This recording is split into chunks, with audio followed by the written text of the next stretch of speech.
eléctricas opuestas para que estos funcionen. Diversos materiales, deben de tener diversos materiales de fabricación y lo que se busca es que sean de bajo costo, sean biodegradables y amigables con el medio ambiente.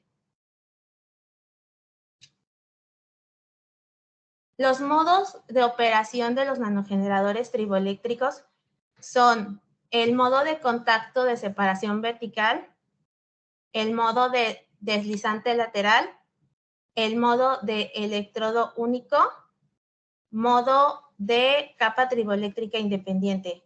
El que estamos ahorita en este artículo principalmente interesados es en el modo de contacto de separación, el cual estas dos plaquitas que se ven aquí se deslizan verticalmente de manera que se introduce una polarización lateral entre los materiales que empujan a los electrones desde el electrón superior al electrón inferior para equilibrar el potencial inducido.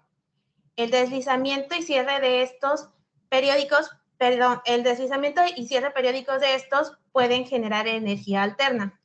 Y bueno, los nanogeneradores no solamente se limitan a un solo modo, también existen nanogeneradores híbridos que pueden tener varios modos de operación o que incluso pueden tener diferentes características como piezoeléctricas o termoeléctricas. Bueno, en el desarrollo de nuestra investigación, en el desarrollo experimental se reporta el uso de poliestireno y polimetilmetacrilato para la obtención de estas películas triboeléctricas flexibles y transparentes y sus aplicaciones en nanogeneradores triboeléctricos. La metodología que utilizamos fue utilizar dimetilformamida, acetona como disolvente. Para la obtención de estos polímeros se recicló un recipiente de poliestireno y una barra de polimetilmetacrilato. Para la preparación de estos polímeros se utilizó o se preparó una solución de 40 mililitros de acetona y 20 mililitros de dimetilformamida por 10 minutos. Se agitó por 10 minutos. Y se agregó lentamente 0.5 gramos de poliestireno reciclado y se mantuvo la agitación por 30 minutos. Para la preparación del polimetilmetacrilato se utilizó 39.5 mililitros de dimetilformamida y 17 mililitros de acetona. Así se mantuvo en una agitación por 10 minutos. Se agregaron 0.9 gramos de polimetilmetacrilato y se aumentó la agitación por 3 horas. Al tener ya estos polímeros en soluciones, lo que hicimos fue hacer una tabla de parámetros para el depósito de estas películas por la técnica de spin coating. Asimismo, bueno, hicimos unas muestras con estas escrituras que es PM500, PM1000, PM1500, 2000, perdón, y se depositaron a velocidades de revolución por minuto, perdón, de 500, 1000, 1500 y 200 a un tiempo de 150 segundos. Asimismo, utilizamos unos parámetros parecidos para el poliestireno de 1500, 2000, 2500 y 3000. Ahí con revoluciones por minutos diferentes, en las cuales utilizamos 1500, 2000, 2500 y 3000 revoluciones por minuto. Y este fue un tiempo menor. Dado las características de estos polímeros, fue que decidimos utilizar este tiempo de depósito.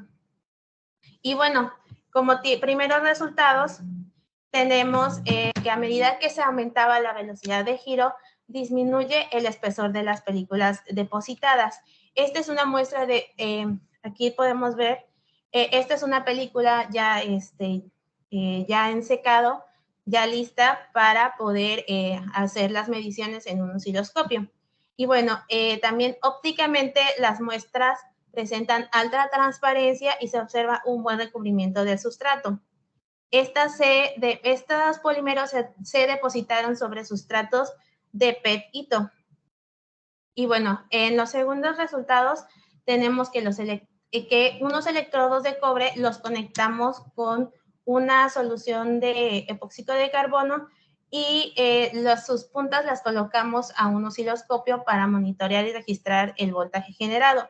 Se estableció la disposición de las películas para promover el modo de operación contacto de separación vertical, que es el modo de operación que les expliqué anteriormente de los nanogeneradores triboeléctricos. Aquí en esta imagen podemos ver que estábamos haciendo las mediciones con unos pequeños golpeteos para poder ir midiendo la respuesta de estas películas.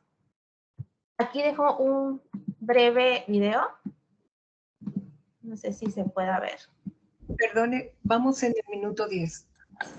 Sí, gracias. Es breve, es muy breve. Solamente es para mostrar cómo el osciloscopio muestra la respuesta eléctrica.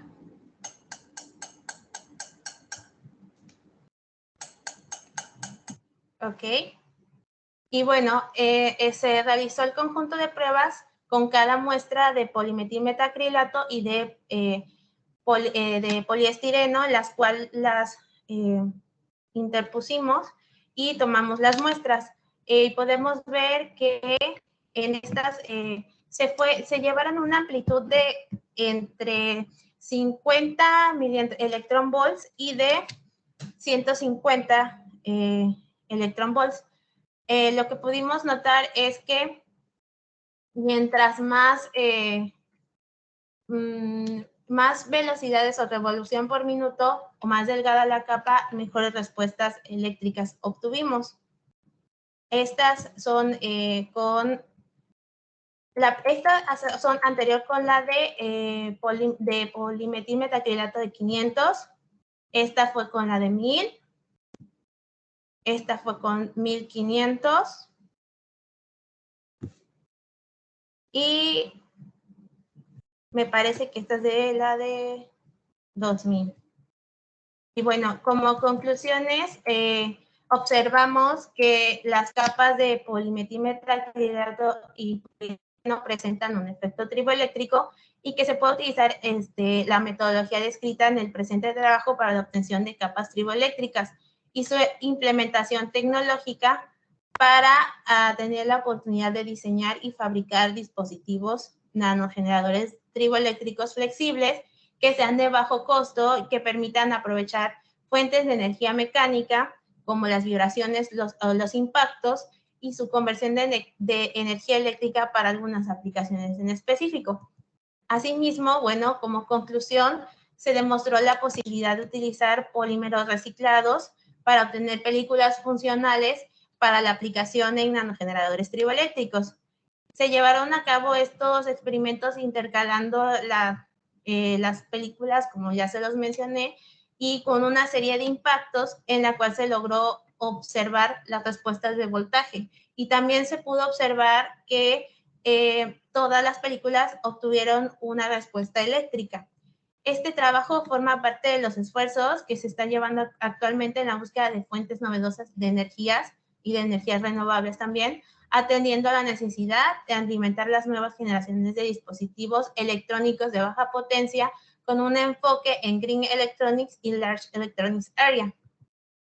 Y pues este sería todo por mi parte. Muchísimas gracias por su atención. Así también le mando un agradecimiento al equipo de trabajo Lambda. Gracias. Muchas gracias por su presentación. Si alguno de ustedes gusta hacerle alguna pregunta.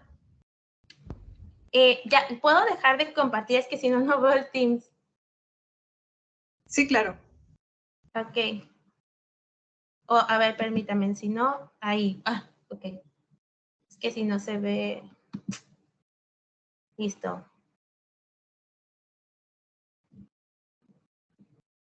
Ya no se está compartiendo, ¿verdad? Sí.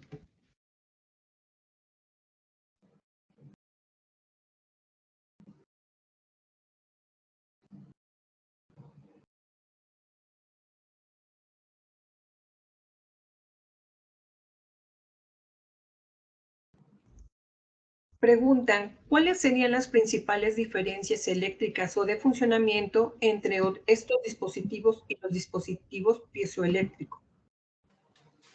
Ok, bueno, los dispositivos piezoeléctricos, como tal, la piezoelectricidad se basa más que nada como en el material.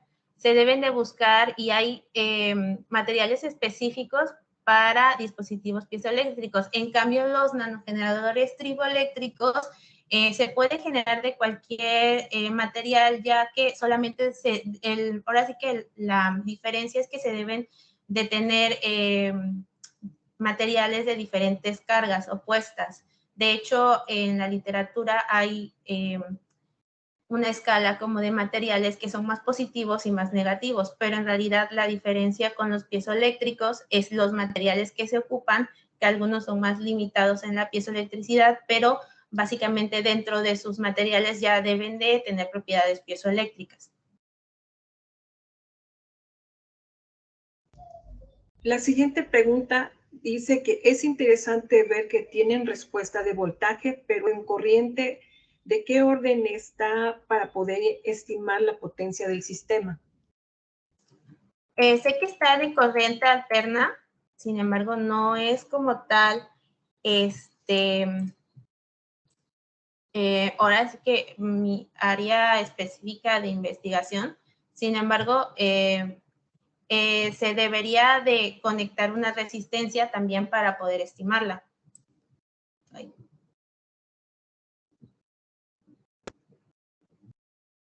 Ay, perdón. No hay cuidado. ¿Alguna otra pregunta?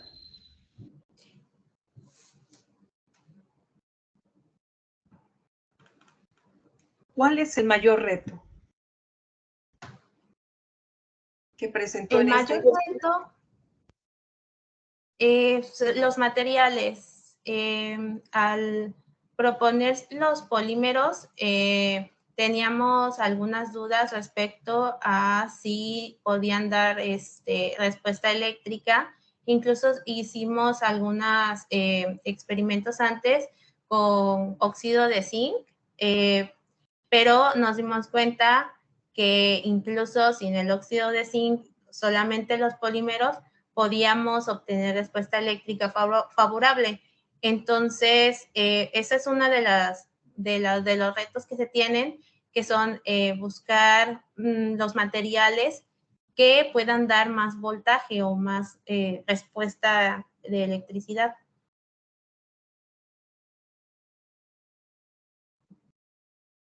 La siguiente pregunta es, con respecto a la estabilidad en el tiempo, ¿cómo afecta la humedad o la temperatura?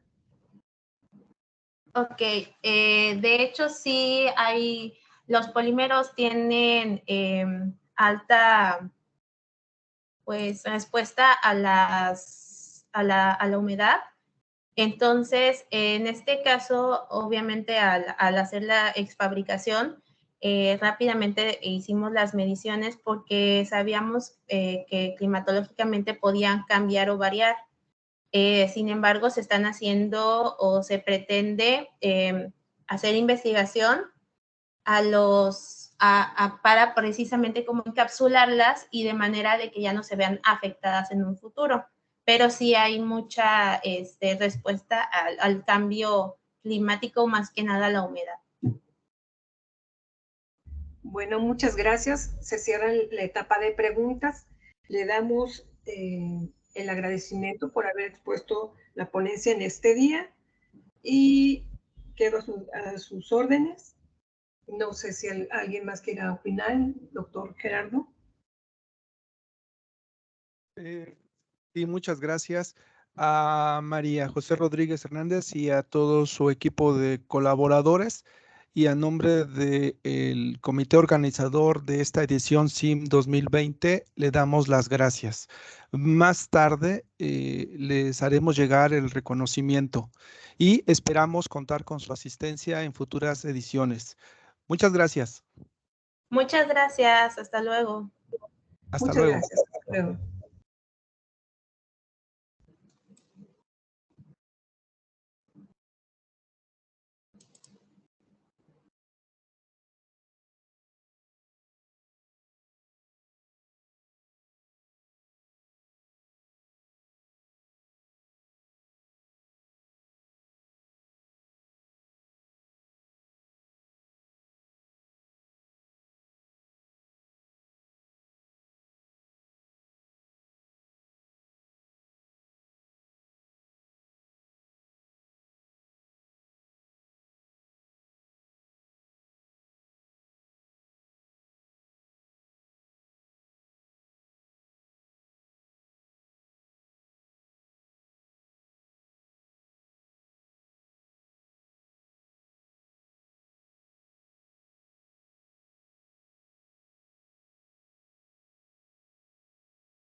Continuando con nuestro programa, a continuación tenemos la siguiente ponencia, cuyo nombre es Análisis de algoritmos de visión para la detección de aves de corral mediante redes neuronales convolucionales, a cargo de Luis Ángel Alvarado Escua. Pues bienvenido, Ángel, a nombre del comité organizador de esta edición SIN 2022. Puedes iniciar. Ya estamos viendo la primera slide de tu diapositiva. Bienvenido, adelante. Muchas gracias. Buenos días. Bueno, empiezo. La detección de objetos siempre ha sido un área de interés dentro de la inteligencia artificial. Podemos ver algoritmos de antaño, como lo era el algoritmo de Viola-Jones, que era para el reconocimiento de rostros, o el algoritmo de Hawk, que era para la detección de autos. Sin embargo, estos algoritmos, ya sea por cuestiones de la época o por cuestiones de que eran de un uso específico, no tuvieron una relevancia tan importante como se desearía. Sin embargo, el auge de lo que es la detección de objetos nace con el uso de la CNN o redes neuronales convolucionales, que vamos a abreviar para esta ponencia como CNN. Bueno, gracias a la CNN nace lo que son las RCNN, que son las Region Based Convolutional Network. Y bueno, ¿cómo es la arquitectura de una RCNN? Bueno, podemos dividir el uso de una RCNN en 4 etapas principales. Lo primero es con una imagen de entrada. En esta imagen se extraen regiones propuestas o cuadros delimitadores o bounding box y las clases. Posteriormente, cada uno de estos cuadros delimitadores son enviados a una CNN y posteriormente pasados a un support vector machine para que puedan ser clasificados de acuerdo a cada bounding box. El principal problema que tenemos con las RCNN es que son unas redes bastante lentas, ya que tiene que clasificar aproximadamente más de 2000 regiones, lo cual hace que al basarse en propuestas de regiones y no usar un sistema de aprendizaje, las hace bastante lentas. Este problema fue solucionado un poco con el nacimiento de las FAS RCNN. Las FAS RCNN es más rápido que una RCN convencional, ya que esta no envía 2000 regiones, sino una imagen, y en base a esta imagen genera un mapa de características, las cuales son redimensionadas mediante una capa de región interés o ROI. De esta capa llamada ROI se envían a una capa softmax para predecir la región propuesta, y los valores del cuadro delimitador. Sin embargo, tanto fase RCN como RCN, y como ya había explicado, en basarse en propuestas de regiones, las hacen redes bastante lentas, aunque bastante efectivas. Pero aún así, en el tema del tiempo, este problema no fue solucionado hasta el nacimiento del algoritmo Faster RCNN. Faster RCNN se caracteriza porque no usa una búsqueda selectiva, sino que implementa una red llamada RPN o Region Proportional Network y una red FAST. Por eso es muy basado en FAST, RCNN. Esta tiene la particularidad que aprende sobre las propuestas de región que son enviadas a ROI del cuadro delimitador.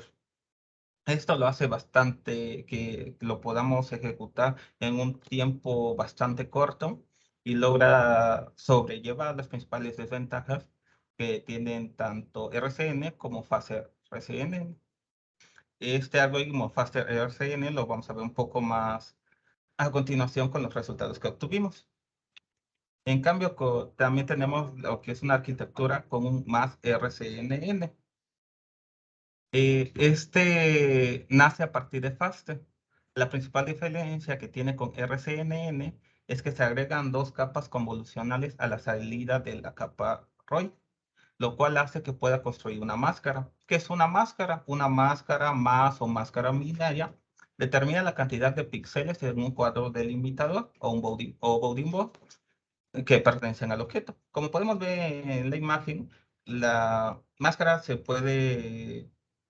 la podemos ver de una forma clara como los diferentes colores en los que los niños están clasificados, que los niños tienen. Igual más adelante vamos a mostrar en los resultados las diferencias entre una máscara y un bounding box.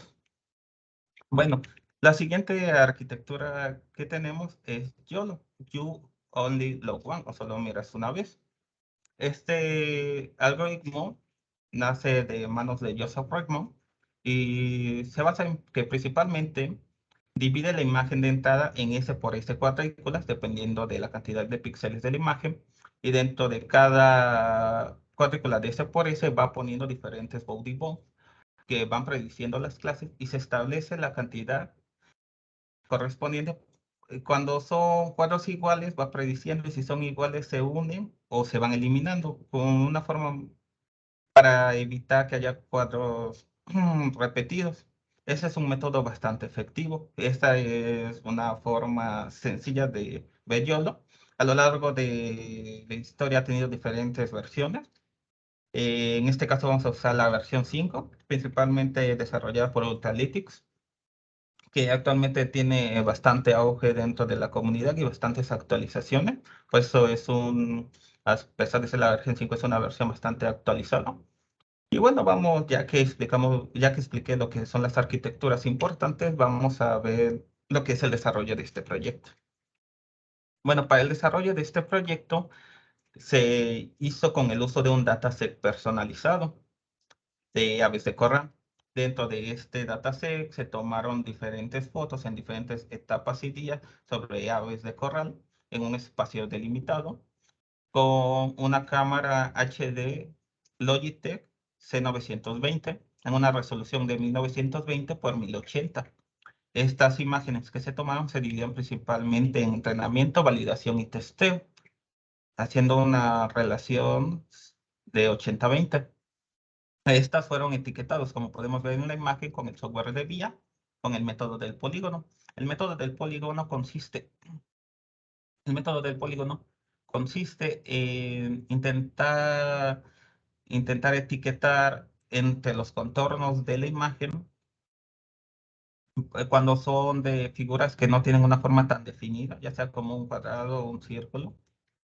Y, y ya que se etiquetaron las imágenes, todas estas fueron redimensionadas a una calidad que fue pasada de 1920 por 1080 píxeles a una de 512 por 512.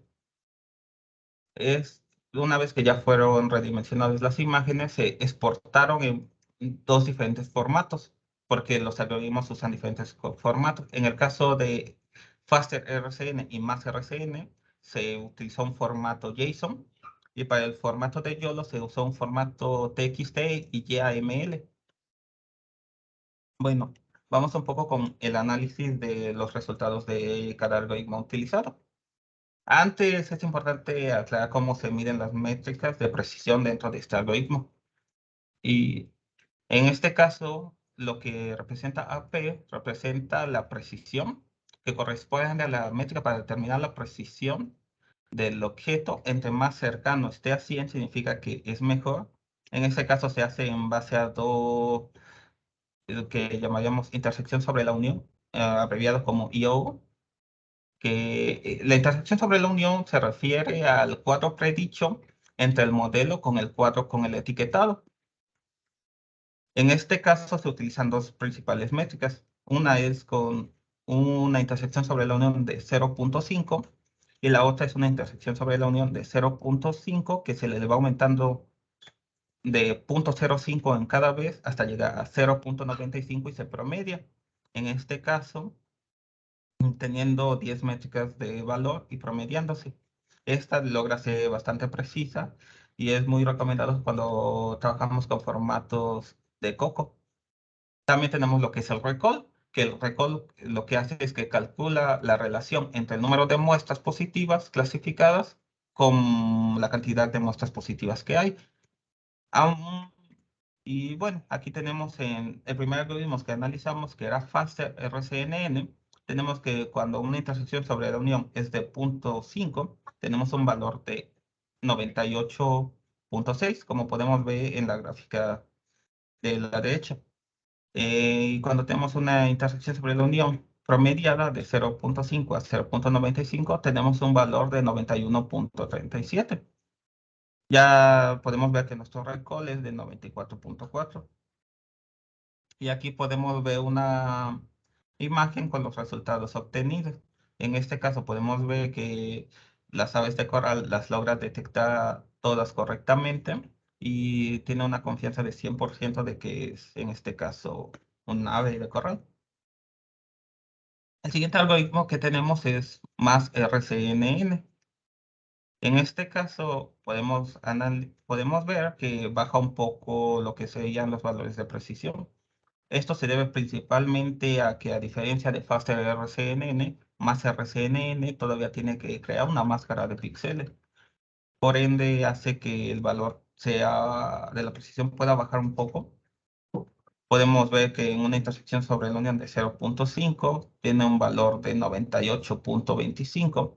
Y donde sí baja un poco es en una intersección sobre la unión promediada de 0.5 a 0.95, teniendo un valor de 88.29. Aún así siguen siendo valores bastante aceptables y tiene un recall de 92.6. Aquí podemos ver los resultados obtenidos en la imagen. Quedan 4 Que, minutos. sí, sí, gracias. Los resultados obtenidos en la imagen, que como podemos ver, la máscara corresponde al el contorno en color que genera alrededor del ave. Y tenemos el Bounding Boss, es el cuadro que está alrededor de él, para un poco dejar más en claro cuál es la principal diferencia. Y ya tenemos el último algoritmo, el cual es YOLO, que aunque puede tener un poco de ruido, llega a tener un valor dentro de lo que es la intersección sobre la unión de 0.5 de 99.5, y en el valor promediado de 0.5 a 0.95, un valor de 93. Tiene un recall de 99.7, lo cual lo hace bastante bueno.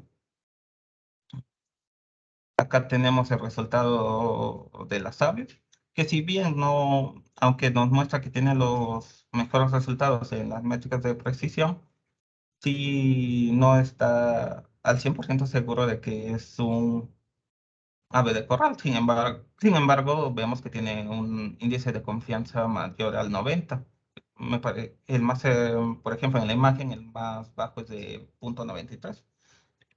Acá tenemos una tabla comparando los tres resultados, que podemos ver que en las métricas con este dataset yo logró mejores resultados en una intersección de la unión de 0.5 y en una de 0.5 a 0.95, un valor bastante bueno. Esto, sin embargo, hay que aclarar, no quiere decir que precisamente los sea mejor uno que el otro, sino que es dependiendo mucho de las circunstancias en las que queramos usar el algoritmo. Por ejemplo, si queremos sacar una máscara, es mejor usar un más RCNN, o si queremos objetos que queramos tener una mayor precisión y rapidez, usamos YOLO V5. El recall, aunque sí influye en este caso, no siempre es necesario que entre más grande sea mejor, porque lo que es el recall, que solamente las muestras positivas las toma como positivas, pero no considera las muestras que son negativas. En este caso no afecta porque nada más estamos usando lo que es un ave de corral.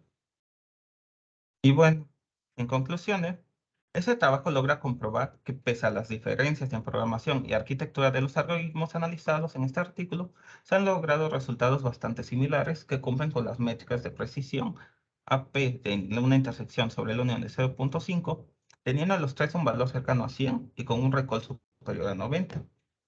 Y bueno, aquí están las bibliografías usadas en esta presentación y eso sería todo. Muchas gracias. Muchas gracias, Luis Ángel. Bueno, ahora pasamos a la sesión de preguntas y respuestas. Sí. No sé, esperamos alguna participación de nuestros asistentes. Y bueno, para empezar, aquí hay una. dice lo siguiente, ¿cuál sería la máxima densidad de aves de corral que podrían ser valoradas o identificadas mediante este enfoque? Bueno, en este caso, en este caso, para que logre una correcta, es más dependiendo de la calidad un poco de la cámara y de la distancia en la que conectes la cámara y la posición. En este caso, si llegaras a conectar la cámara en un modo lateral, o sea, o hacia el frente, en este caso, pues sí llegaría a tener algunos inconvenientes por lo mismo, pero si la cámara llega a ser nítida, no tendría ningún problema en detectar una gran cantidad. Se basa principalmente en la imagen, porque bueno, las pruebas fueron hechas en diferentes imágenes. Ah, ok. Bueno, aquí hay una segunda pregunta. Eh, en este caso, ¿cómo afecta la iluminación el desempeño de cada algoritmo?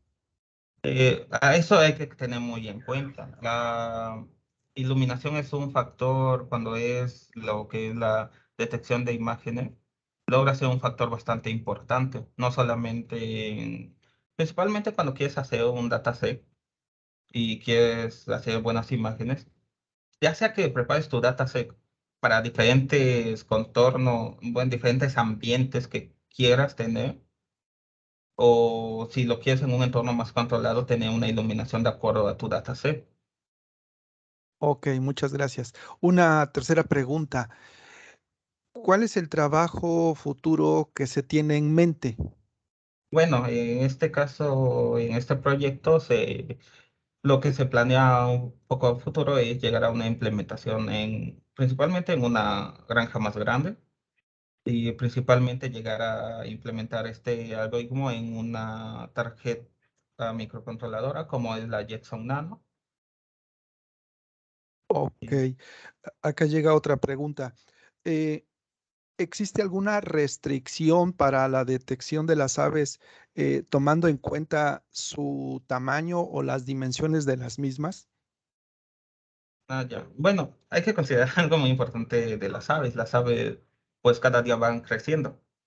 Así que, bueno, bueno, en el caso de mi dataset he tomado lo que es bueno, las aves se dividen principalmente en tres etapas.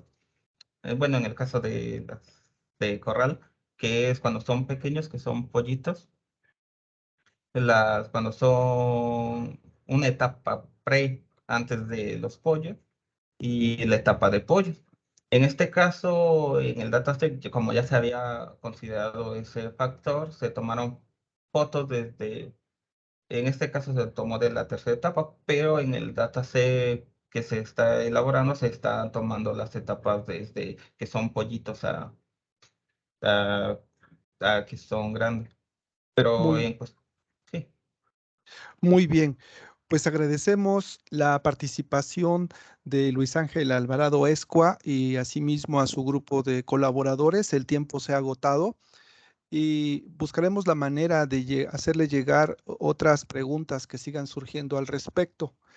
A nombre del comité organizador de esta edición SIM 2022, les agradecemos mucho su participación y nuevamente los invitamos a estar presentes participando en futuras ediciones. Muchas gracias, Luis Ángel. sí, muchas gracias a todos. Hasta luego. Bueno, dejamos el uso del micrófono a nuestras moderadoras para dar inicio con la tercera sesión del día de hoy. Adelante, por favor, chicas. Sí, muchas gracias, doctor. A continuación tendremos la ponencia de desarrollo de plataforma para el aprendizaje del lenguaje de señas mexicano, a cargo del ponente Guillermo Rey Peñalosa Mendoza.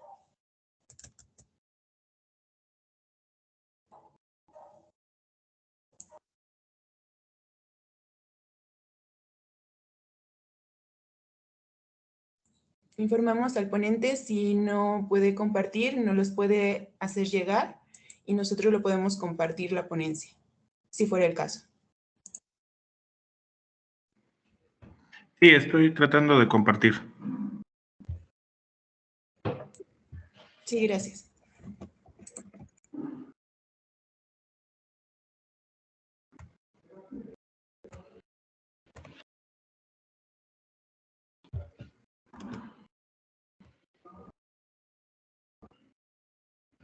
No sé si ya se vea. Sí, ya se ve. Sí, ok. Entonces, empezamos. Bueno, voy a tener deshabilitada mi cámara porque mi red está un poquito fallando.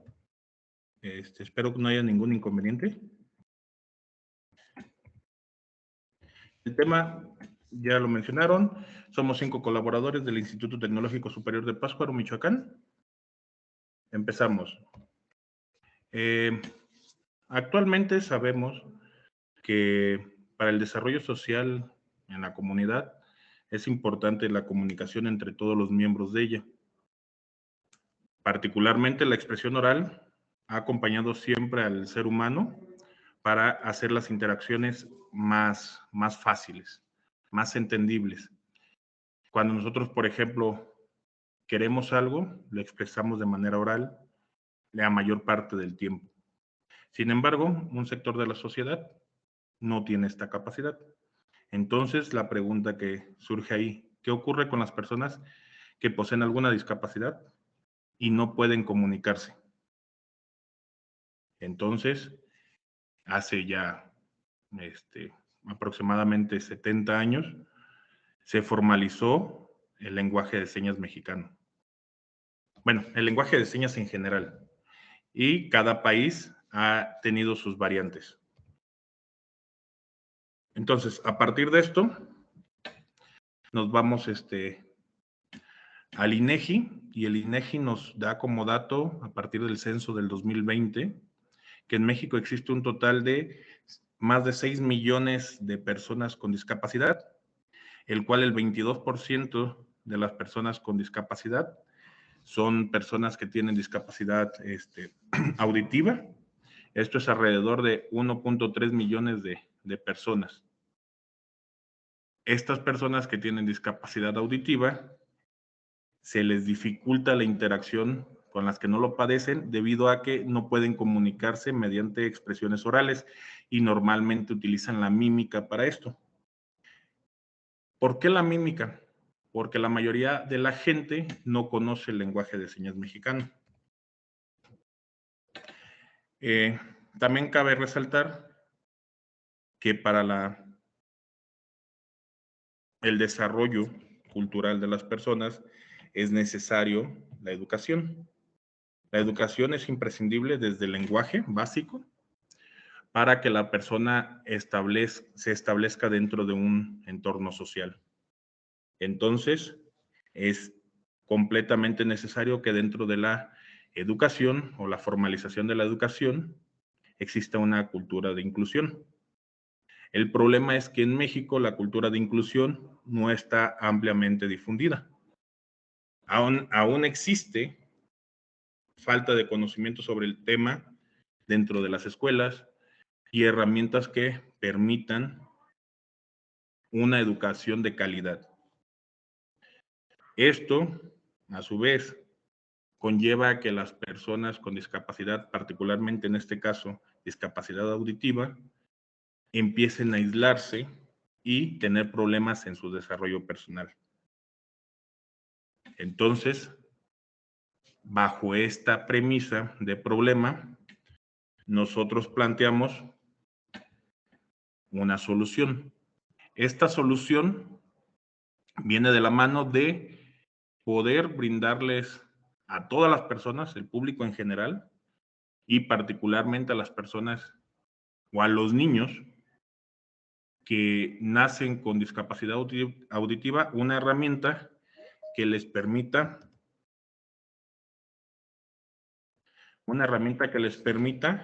aprender el lenguaje de señas.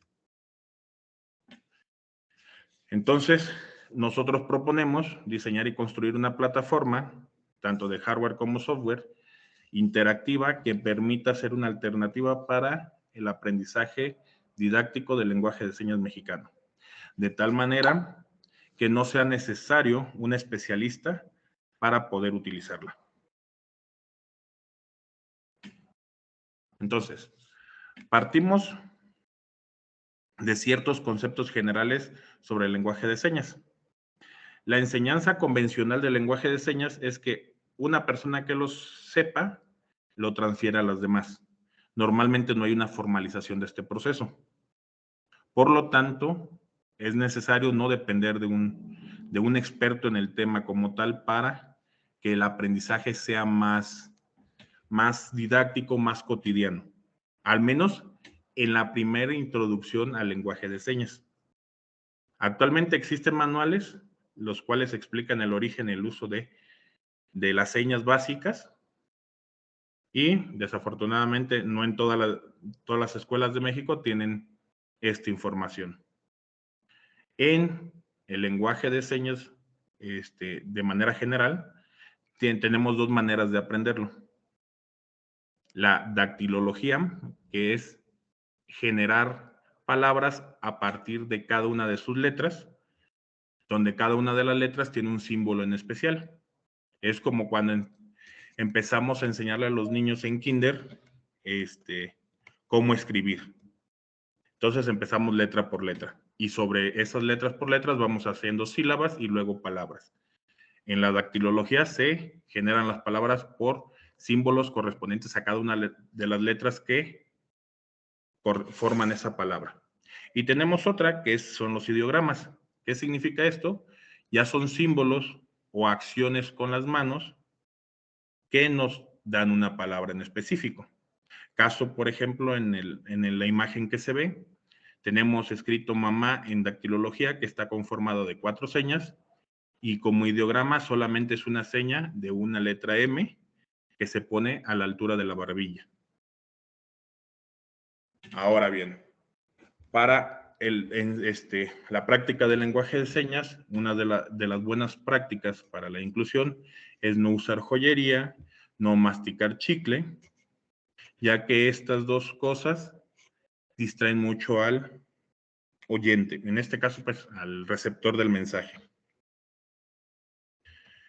¿Qué hacemos nosotros? Bueno, como les había comentado, nosotros proponemos el desarrollo de una plataforma de hardware y software que interactúe entre sí para hacer didáctico la enseñanza.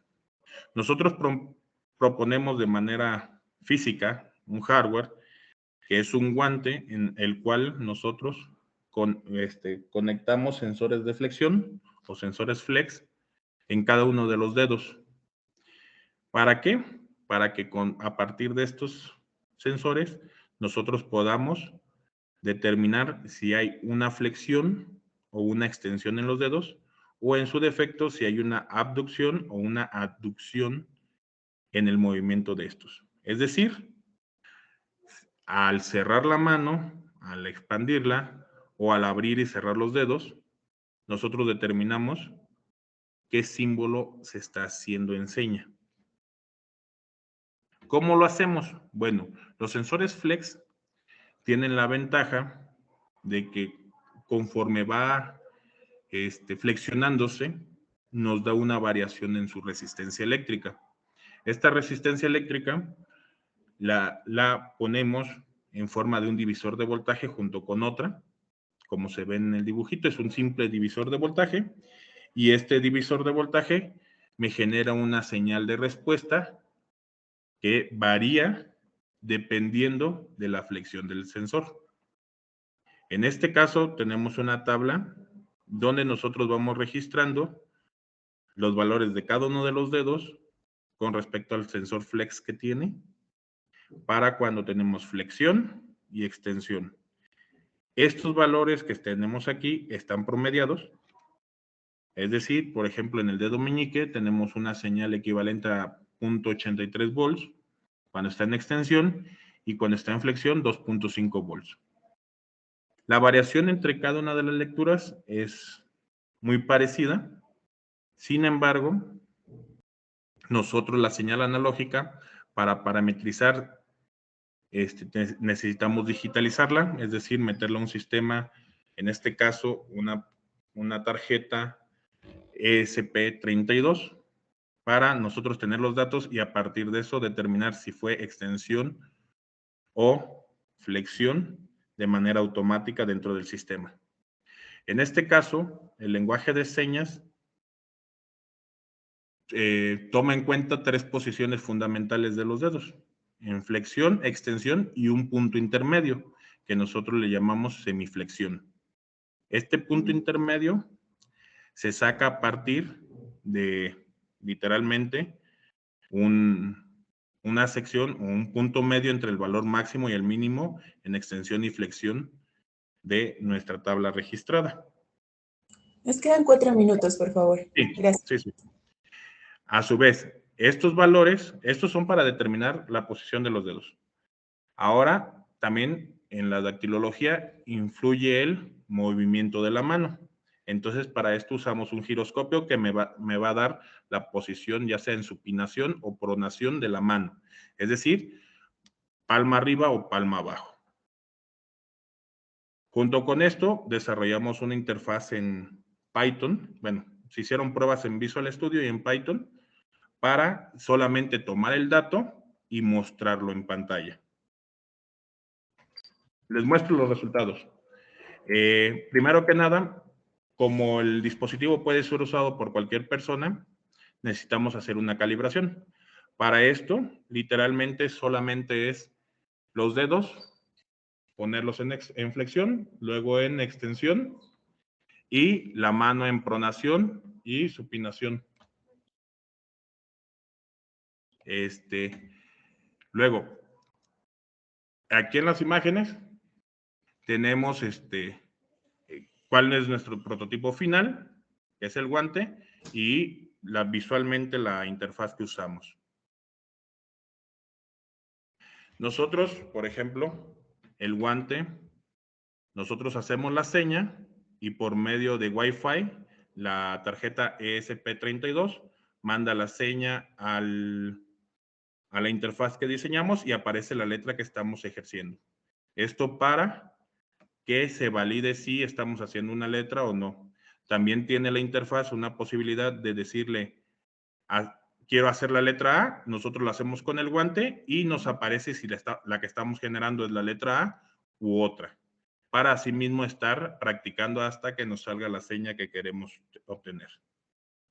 Como resultados tenemos una efectividad del 94.8% con todas las letras, teniendo una variación algo significante en la letra V, debido a que la V y la U son muy parecidas, solamente hay un movimiento de abertura de los dedos, entonces tenemos una falla ahí con V, algo considerable, pero aún así, en general, los resultados son aceptables, casi con un 95% de efectividad en todas las señas. Bueno, como conclusiones tenemos que el sistema, se pudo generar un sistema de hardware y software para enseñar o que puedan aprender las personas el lenguaje de señas. Y, como les decía, hay casos, por ejemplo, con la U y la V, donde la variación nos da un poco de error, pero para esto estamos implementando nuevos sensores para mejorar el proceso de detección. Disculpen la rapidez, pero se me acababa el tiempo. Espero haya quedado claro y espero sus preguntas. Muchísimas gracias. Sí, pasamos a la ronda de preguntas, si nos las pueden dejar en el chat, por favor. Mientras ya tenemos una pregunta. ¿La velocidad de respuesta del sistema, qué tan crítica puede ser en su confiabilidad? Bueno, en este momento, debido a que solo estamos enseñando dactilología como tal, es decir, letra por letra, todavía no trabaja. Bueno, actualmente estamos trabajando ya con niños, pero solamente se le está enseñando letra por letra. Actualmente no es tan crítico, porque hacemos que pongan la letra, se mantengan ahí en una cierta posición, 2-3 segundos, y sobre eso ya no hay un error como tal. Pero en el momento que vamos a implementar los ideogramas, que esa es la etapa que estamos generando ahorita, sí es muy crítico. ¿Por qué? Porque normalmente las personas que ya manejan el lenguaje de señas como tal, hacen alrededor de 2 o 3 palabras completas por segundo cuando están hablando. Entonces, sí será crítico en el momento que usemos ideogramas. Para la enseñanza básica de dactilología no es crítico todavía porque solamente es el proceso de el básico todavía, ¿sí? Ok, muchas gracias. Siguiente pregunta. ¿Qué algoritmos fueron los que implementaron? Realmente, ahorita lo que hacemos es, se toma la lectura de cada uno de los sensores flex.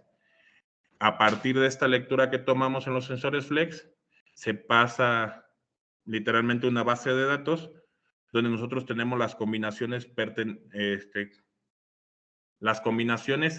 de cada una de las posiciones de los sensores para cada letra. Es decir, por ejemplo,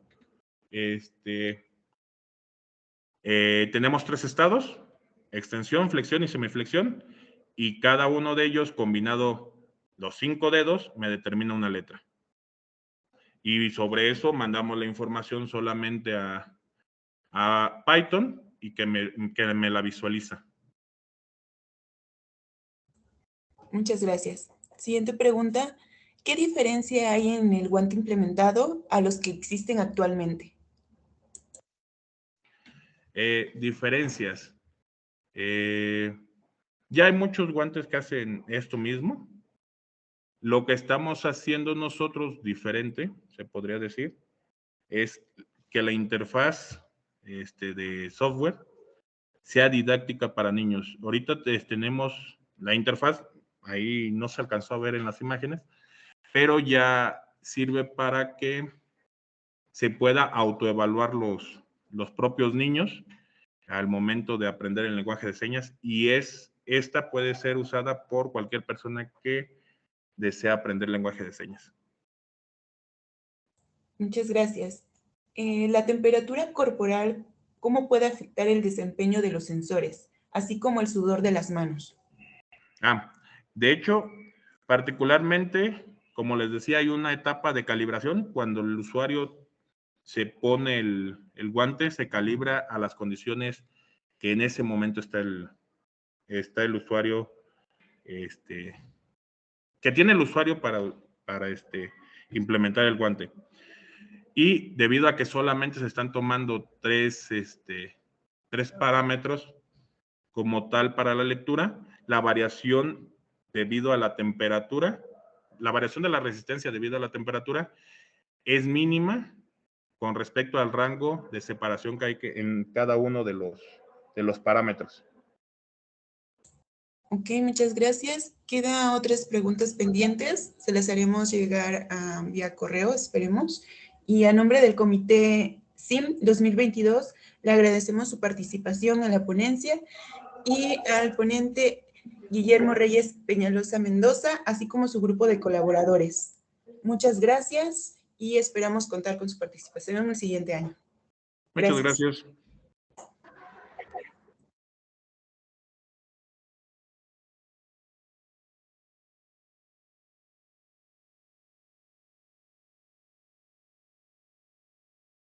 Le pido de favor si deja de compartir, de favor, para seguir con la siguiente ponencia. Gracias.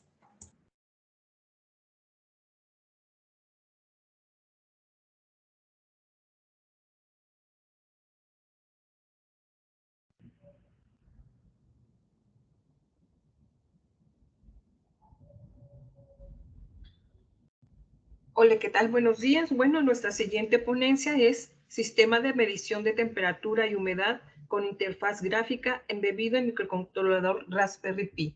Nuestro ponente es Carlos Alberto Pérez Santos. Muy buenos días. Buenos días. Buenos días. Pues bien, como ya mencionaron, el tema que voy a presentar es el siguiente: sistema de medición de temperatura y humedad con interfaz gráfica embebido en un microcontrolador Raspberry Pi. La presentación está estructurada por la introducción, el desarrollo, los resultados y conclusiones.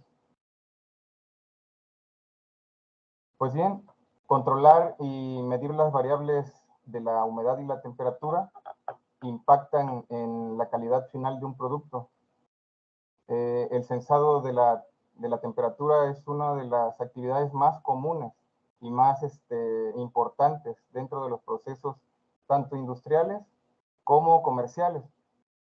La medición de la humedad, por su parte, se lleva a cabo cuando es primordial evitar tanto la presencia de moho, hongos y bacterias, para evitar la condensación, evitar la corrosión, para evitar la deformación, pero también sirve para mejorar la calidad final del producto y para generar ahorro energético. Por otra parte, el diseño de las interfaces hombre-máquina obtiene su importancia cuando se está planeando automatizar o monitorear un proceso. Es por eso que se requiere tener un medio a través del cual el personal, ya sea autorizado, pueda mantener el monitoreo visual de manera constante de las variables, en este caso la temperatura y la humedad. A continuación explicaré el desarrollo de la interfaz gráfica que se llevó a cabo. Para la realización de ese trabajo se utilizó una Raspberry Pi 4, un módulo de detección de humedad y temperatura DHT22 y 6 LEDs.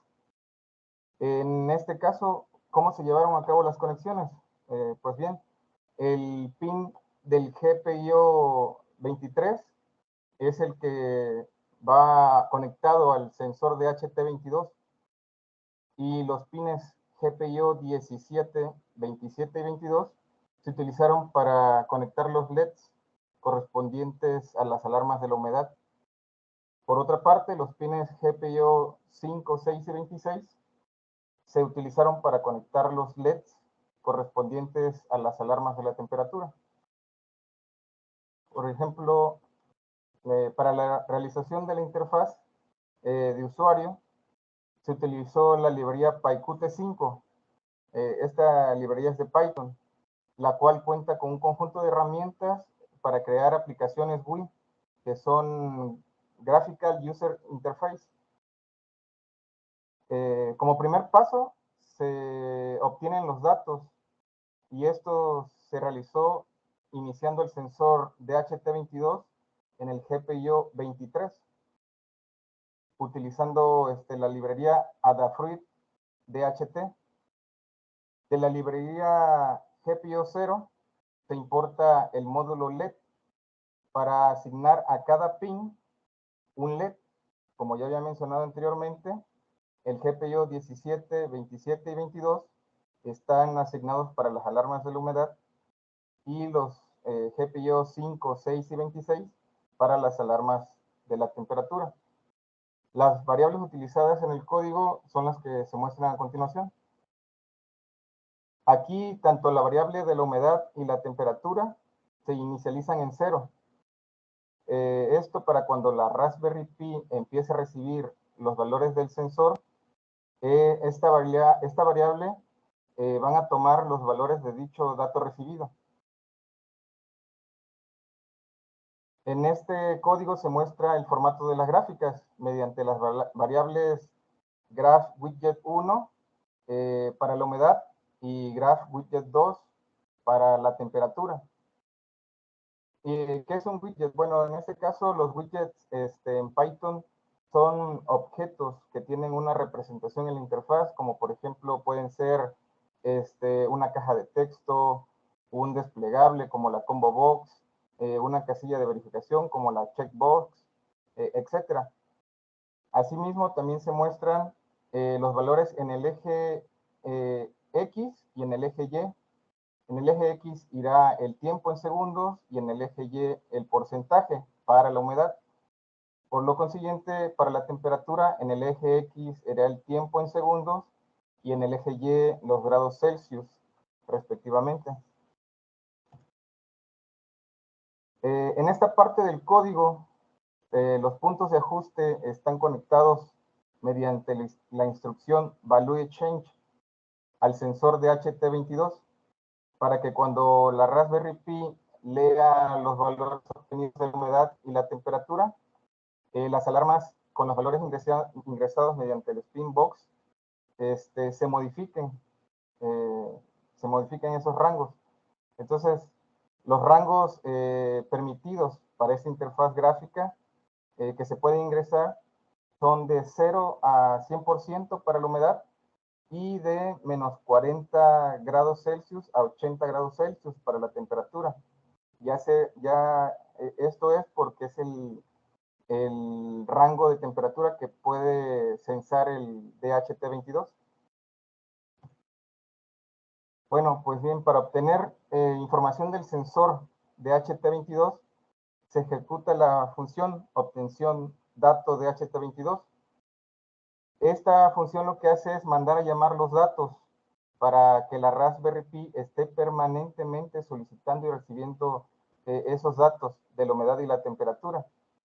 En este proceso pueden ocurrir errores con bastante frecuencia, ya que los DHT22 son difíciles de leer porque necesitan una sincronización muy precisa. Pero para evitar eso es que se utiliza try en el código.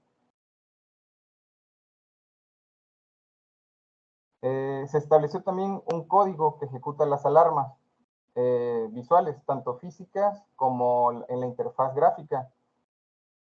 Contamos con 3 casos, tanto para la humedad como para la temperatura. Para el primer caso, por ejemplo, si la humedad y la temperatura son menores o igual al valor ingresado en el spin box, en el valor mínimo, entonces se activará o se encenderá el LED azul, tanto físicamente como en la interfaz gráfica. Entonces también se mandará un mensaje mediante una label que indicará mediante un texto ya sea humedad baja o temperatura baja. Como se puede observar, aquí están los LEDs representados por los pines GPIO, en donde el LED azul está encendido y los otros dos estarán apagados. Para el segundo caso, si la humedad y la temperatura están dentro del rango del valor mínimo y el valor máximo ingresado en el spin box, entonces el LED verde se encenderá, tanto físicamente como en la interfaz gráfica, y la label indicará humedad normal y temperatura normal. Y por lo consiguiente, también aquí, como se puede observar, los LEDs, tanto azul como rojo, están apagados. El único encendido es el LED verde.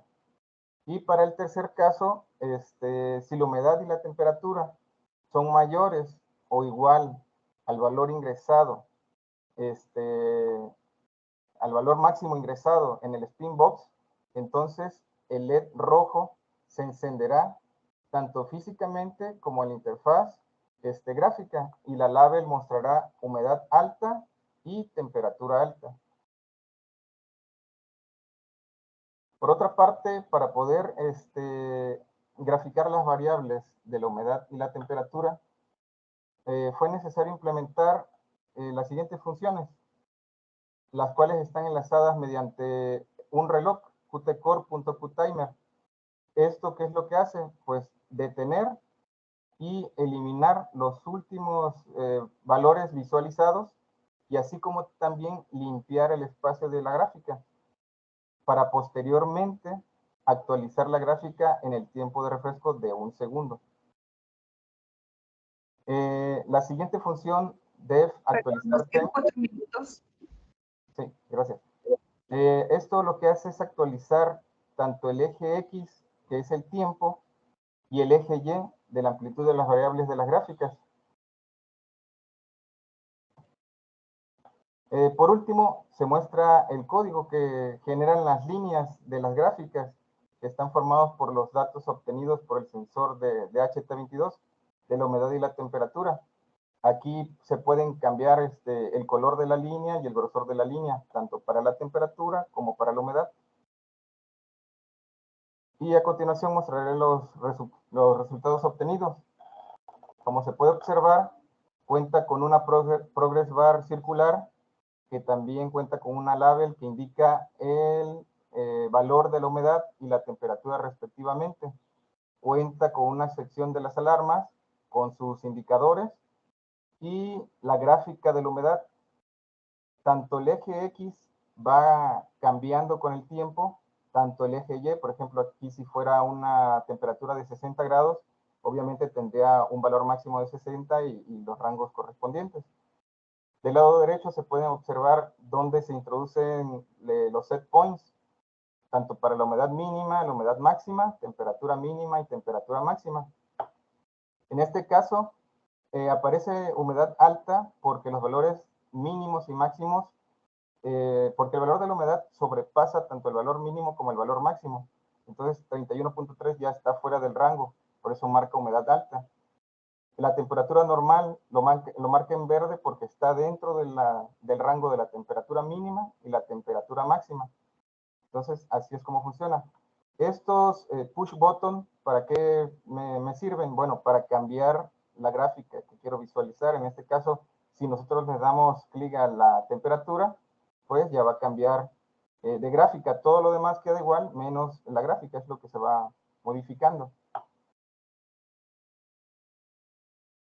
Entonces, como conclusiones, podemos tener en cuenta que la implementación de la Raspberry Pi, en este caso la 4, con la librería PyQt5, lo que hace es reducir el tiempo de elaboración de esa interfaz, aminora los tiempos, además de que es muy amigable con el usuario, no es tan complicado de realizar.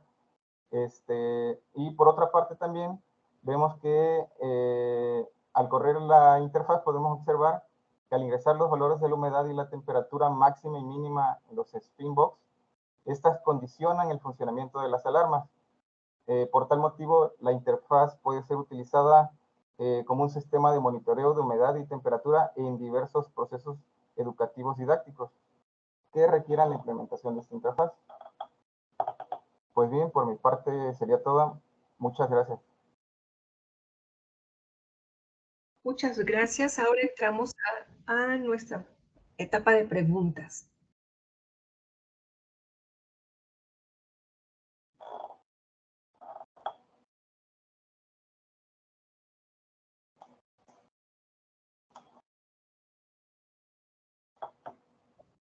¿Alguien tiene alguna pregunta?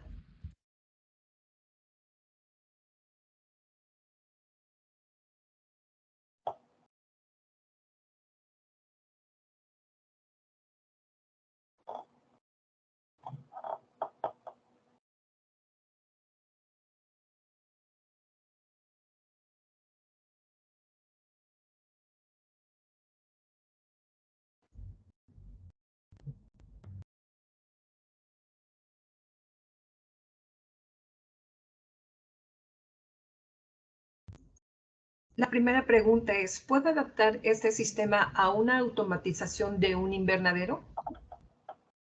Sí, sin ningún problema, ya que ahora sí que esta interfaz está especialmente diseñada para monitorear tanto la humedad como la temperatura. Sin problema se puede ocupar para un invernadero. Pero, por ejemplo, también lo puedes utilizar para, no sé, medir o monitorear el RAM de tu computadora, por ejemplo, otras utilidades que se le puede dar.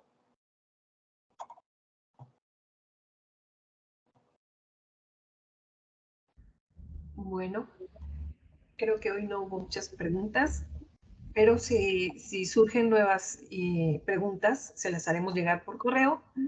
Y a nombre del Comité SIM 2022, agradecemos su ponencia a Carlos Alberto Pérez Santos y a su grupo de colaboradores. Muchas gracias.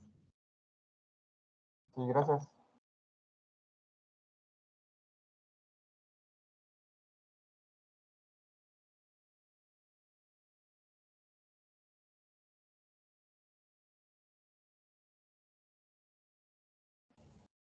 Vamos a esperar unos minutos porque no podemos adelantar la ponencia en lo que dan 11:20 para ingresar a la nueva ponencia, por favor. Cualquier pregunta que se haya omitido de los anteriores temas lo pueden hacer llegar vía chat y nosotros nos pondremos en contacto con los ponentes para que se puedan contestar y regresarles la respuesta.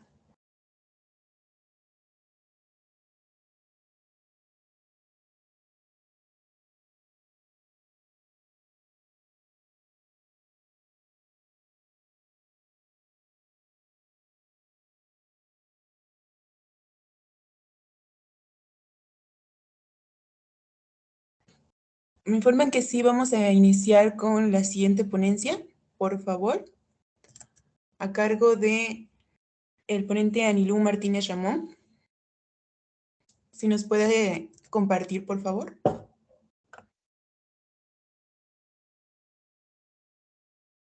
Sí, en un momento.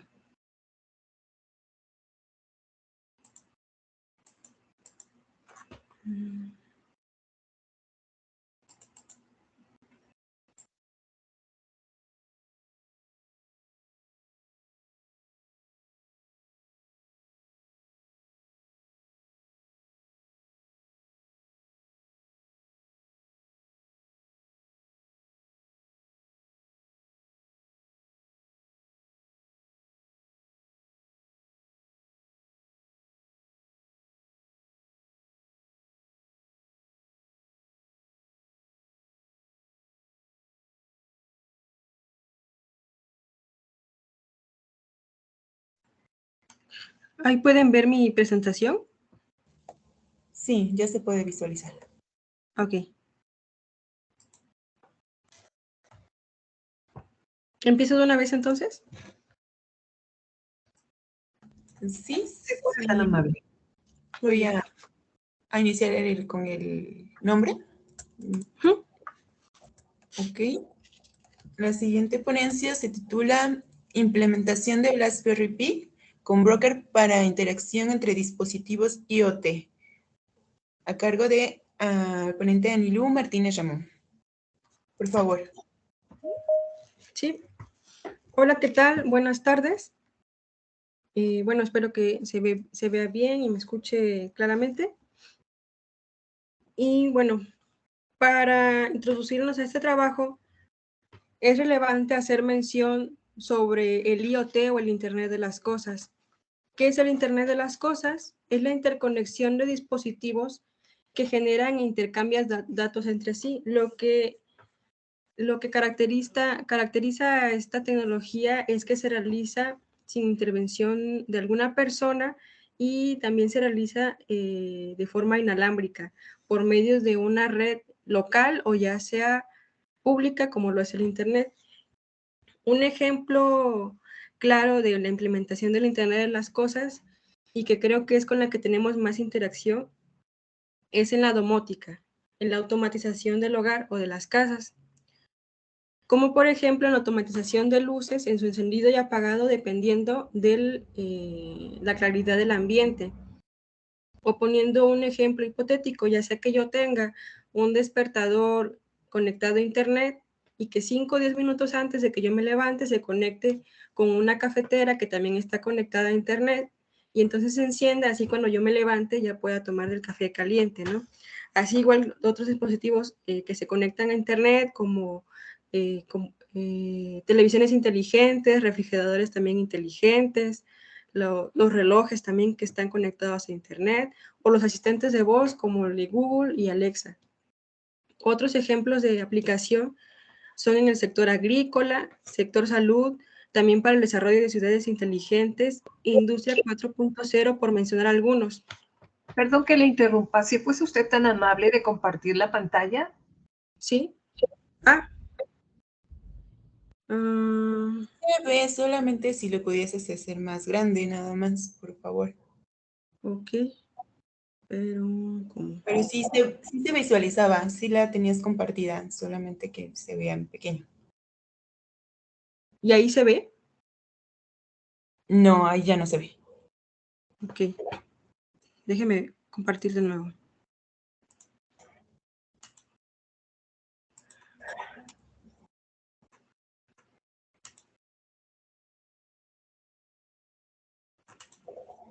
Ahí se puede ver o se ve como en edición. Se ve como presentación. ¿Entonces ya se ve bien? Si fuera tan amable compartir la pantalla completa, o sea, me refiero a que la Ah, pantalla. ok, perfecto. Perfecto, perfecto, ok.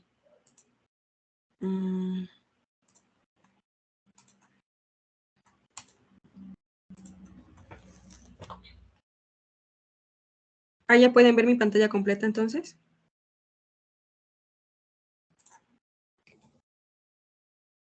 Se ve la pantalla completa. Ahí ya, sí, perfecto. Ok. Gracias. Bueno, me quedaba en la aplicación la industria, ahora también conocida como la industria 4.0. Esto es porque se implementa la automatización de sistemas, al igual que la interconexión de los mismos, como es en el Internet de las Cosas. Bueno, podemos observar que se tiene oportunidad de implementación en muchos ámbitos, en muchos sectores, lo que provoca también que los diferentes desarrolladores de aplicaciones IoT creen su propio camino y apliquen sus propios protocolos de comunicación y propias arquitecturas, lo que no permite reutilizar estas mismas para otras aplicaciones. Algo así pasaba al inicio del Internet convencional como lo conocemos, pero poco a poco se fue estandarizando y generalizando. Lo mismo está pasando ahora con el Internet de las Cosas.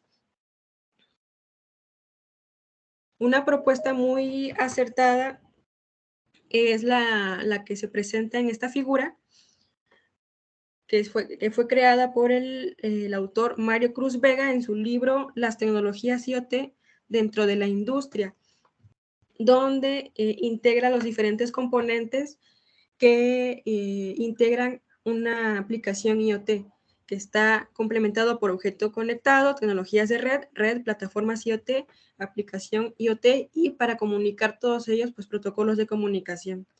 Un ejemplo de aplicación de estos elementos en una arquitectura es la que se muestra ahora, que en la parte de abajo están los objetos conectados. Estos pueden ser sensores, actuadores como motores, luces, etcétera. Están conectados a través de una red local como puede ser Zigbee y EEE 802.15.4, que está relacionada igual con Zigbee, 6LoWPAN, también una red Bluetooth, entre otras.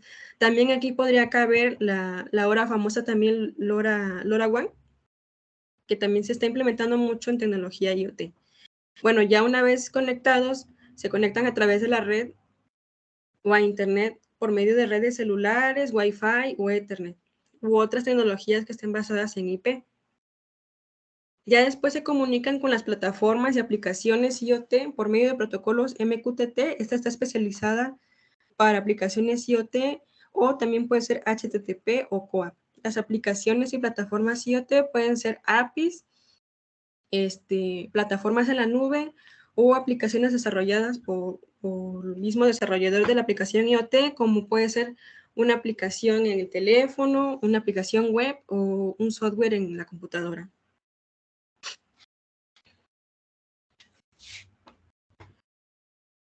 El presente artículo se enfoca principalmente en la capa de tecnologías de red y plataforma IoT.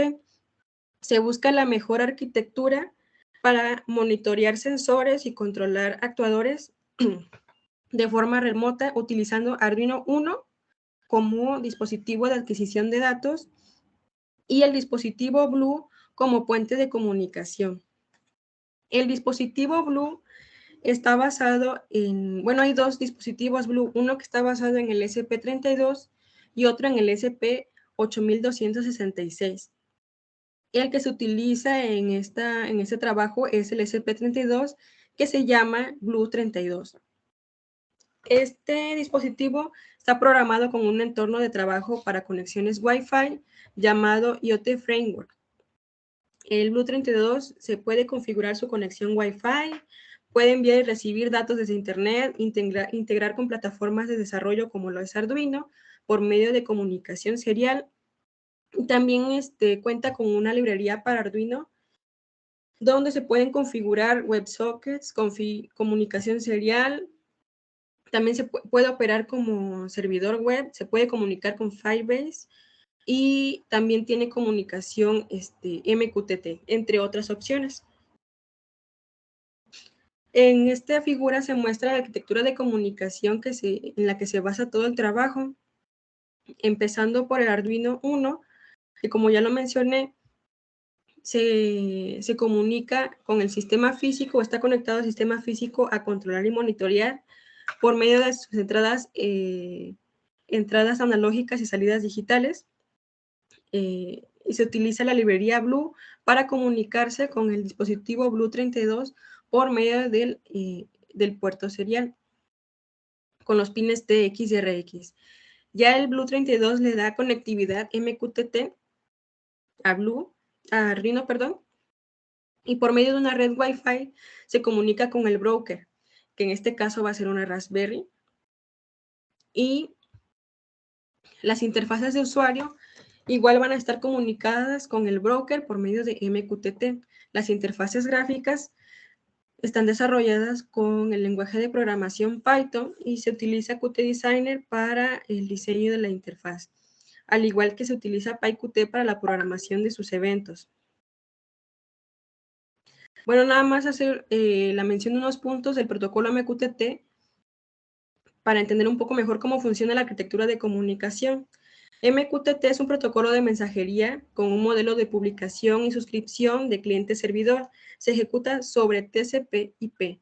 El broker o pasarela, que también le llaman así, se encarga de administrar el envío de mensajes. Es algo así como un servidor web, pero a diferencia de un servidor es que el broker no almacena ninguna información, solo se encarga de administrar hacia dónde van los mensajes, dependiendo de a qué tema están suscritos.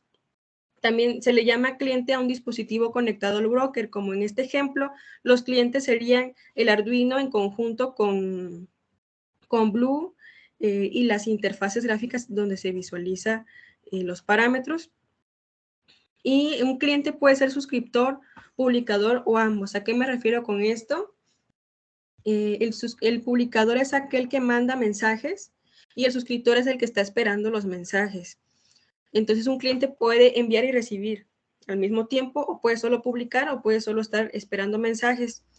Esto depende del tema al que están suscritos o al que envían mensajes. Entonces, si quieren recibir un mensaje, tienen que especificar el mismo tema para que los puedan recibir. Bueno, la metodología para desarrollar basado en la arquitectura de comunicación es la instalación y configuración del broker, programación de Arduino Uno, dispositivo Blue32 como cliente MQTT, diseño y programación de la interfaz gráfica como cliente MQTT. Para el broker se utiliza el broker Mosquito, que es de código abierto, es gratuito, dentro de una Raspberry Pi con el sistema operativo Ubuntu Mate 21.1. El Arduino y el Blue32, como ya se mencionó, el Arduino se utiliza como placa de adquisición de datos, donde se está leyendo el valor de un potenciómetro y como actuador se tiene un LED y se comunica con el Blue32 por medio de los pines TX y RX. Para la programación del Arduino se utilizan las librerías Blue, Software Serial y Arduino JSON. El Blue para hacer la comunicación con el Blue32 y poder procesar los mensajes enviados y recibidos. El Software Serial es para configurar el puerto serial con el que se va a comunicar con Blue. Y el Arduino JSON es porque los datos que se van a enviar por MQTT van a ser dentro de un tipo JSON. Aquí más o menos la lógica de programación del Arduino es el objeto Blue, es el objeto instanciado dentro del Arduino con la librería Blue, y dispositivo Blue es el dispositivo físico. Entonces, inicializa una comunicación con el dispositivo Blue y dentro del loop, cuando recibe un código 245, que es el que se refiere a un mensaje MQTT, va va a leer el dato que viene dentro del mensaje y dependiendo de si es on u off, va a encender o apagar el LED.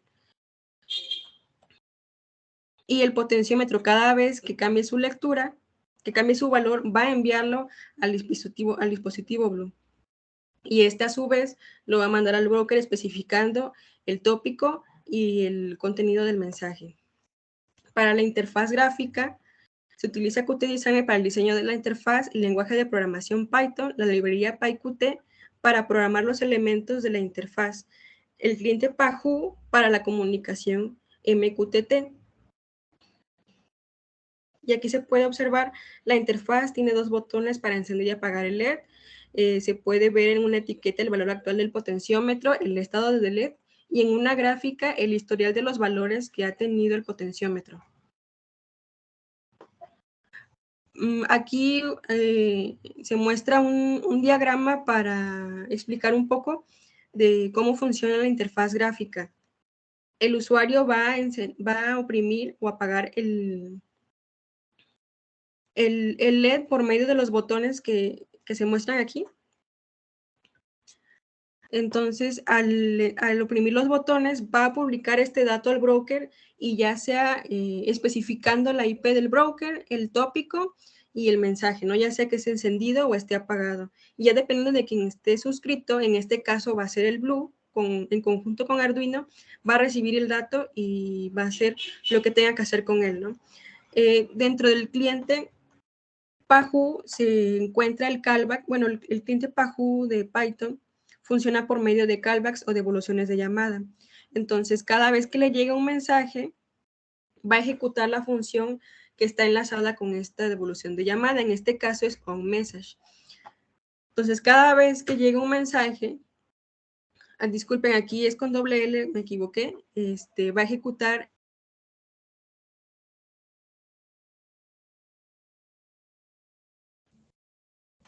Creo que tuvimos un problema con nuestra ponente.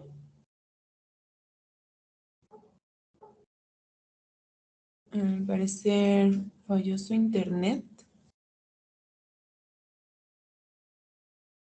Vamos a dar unos segundos, por favor.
A nombre de nuestro ponente, nos disculpamos ya que tuvo un problema técnico y pregunto si está el siguiente ponente para seguir con las conferencias, si está ahorita disponible para compartir. El ponente Adán Alberto Humilla.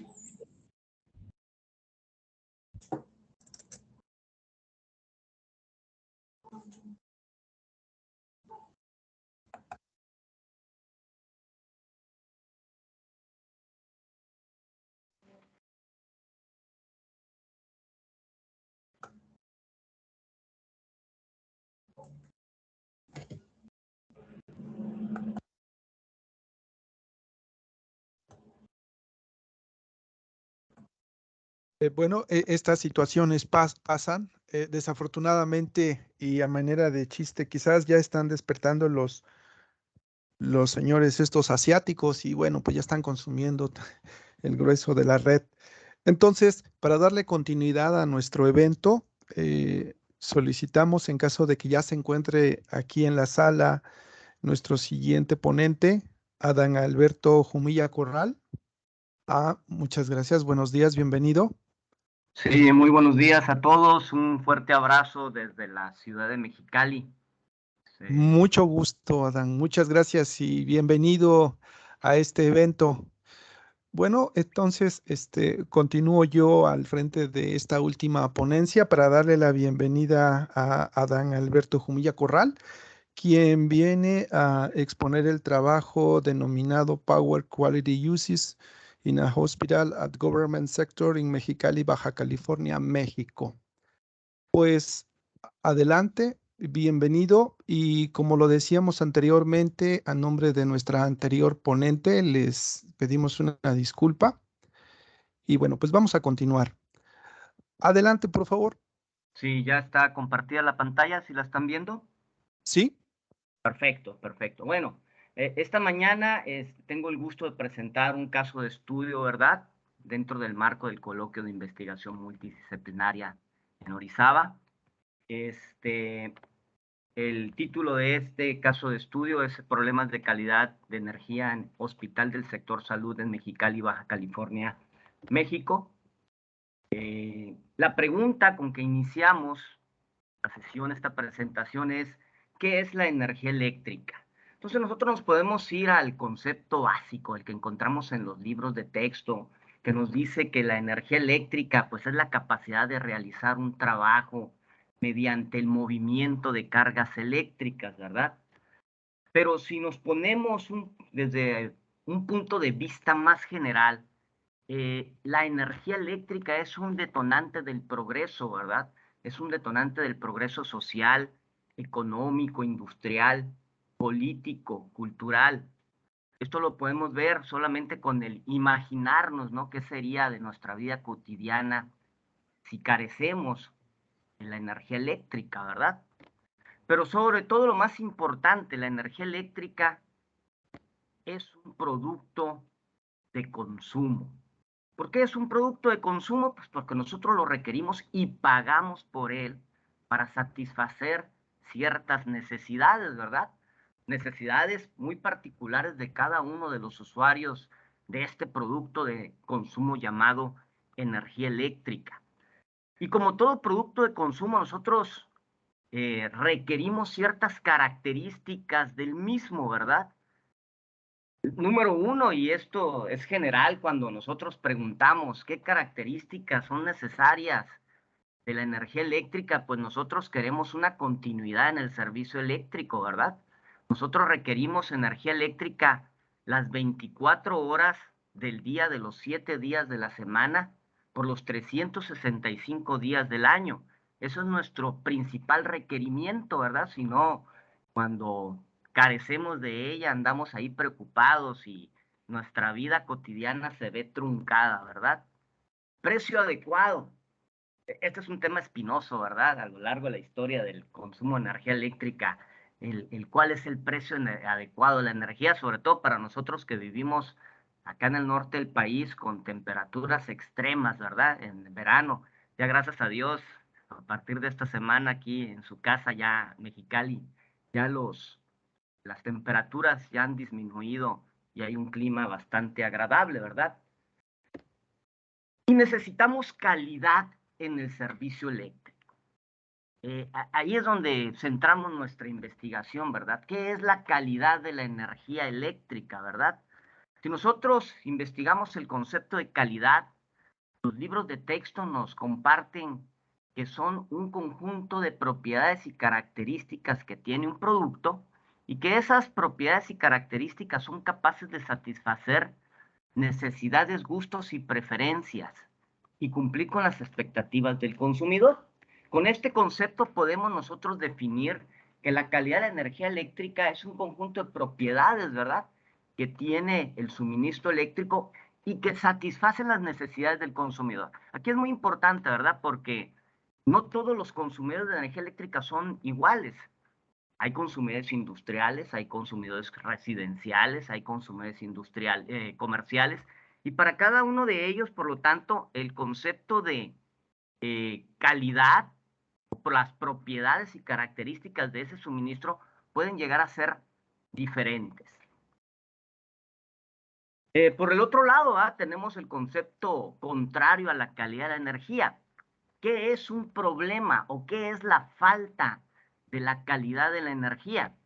La podemos definir como un problema de calidad de la energía es aquel que donde existen desviaciones de voltaje, corriente o frecuencia, ¿sí? Y que con ello, ¿verdad?, resulta en el mal funcionamiento o fallas del equipo del consumidor. Y cuando nos ponemos a pensar en esto, ¿cuáles son los problemas de calidad de la energía que pueden existir? Y muchas veces para nosotros que de repente desconocemos el tema, pues lo primero que se nos viene a la mente es la falta de servicio, ¿verdad? Que ya lo expresamos como la continuidad. Y basado en eso, ¿verdad? El consumidor, el usuario normal, pues solamente se queda con esa idea de que la calidad de la energía lo podemos tener como un sinónimo de continuidad, de la presencia del servicio eléctrico, que básicamente es uno de los parámetros más importantes, ¿verdad? Como ya comentábamos al principio de la presentación, una de las características que debe de tener la energía eléctrica es la continuidad en el servicio. Pero también, ¿verdad?, podemos encontrar una serie de características o problemas, ¿verdad?, que se presentan dentro del suministro eléctrico, y entre ellos están transitorios, subidas y bajadas de voltaje de corto tiempo, lo que le llaman sags y swells, interrupciones que no son sostenidas, que no son tan duraderas en el tiempo, sobrevoltajes, bajos voltajes, interrupciones ya sostenidas que duran un tiempo mayor a 1 minuto, ¿verdad?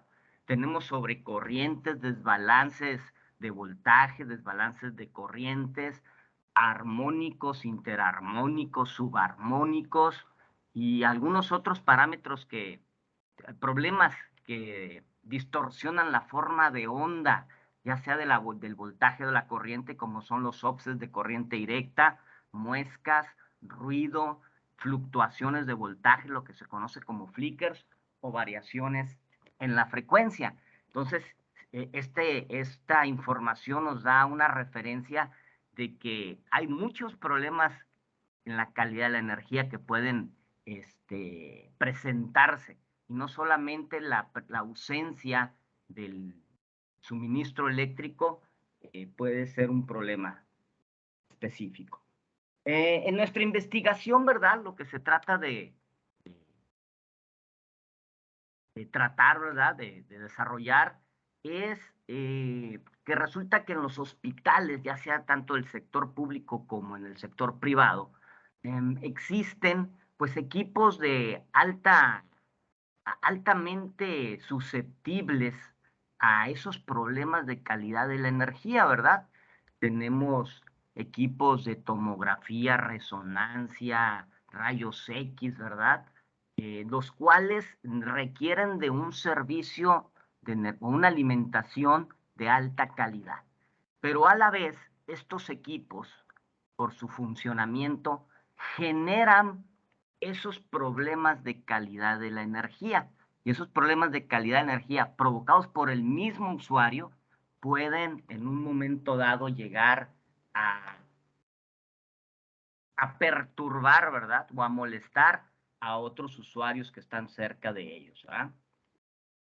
La justificación de esta investigación es que mediante el estudio, ¿verdad?, de esos problemas de calidad de la energía que se presentan dentro de las instalaciones de los hospitales, podemos relacionar los problemas de calidad de la energía con el mal funcionamiento o con la falla de los equipos, y esto se vuelve muy crítico, un tema crítico, porque estamos hablando del sector salud, ¿verdad?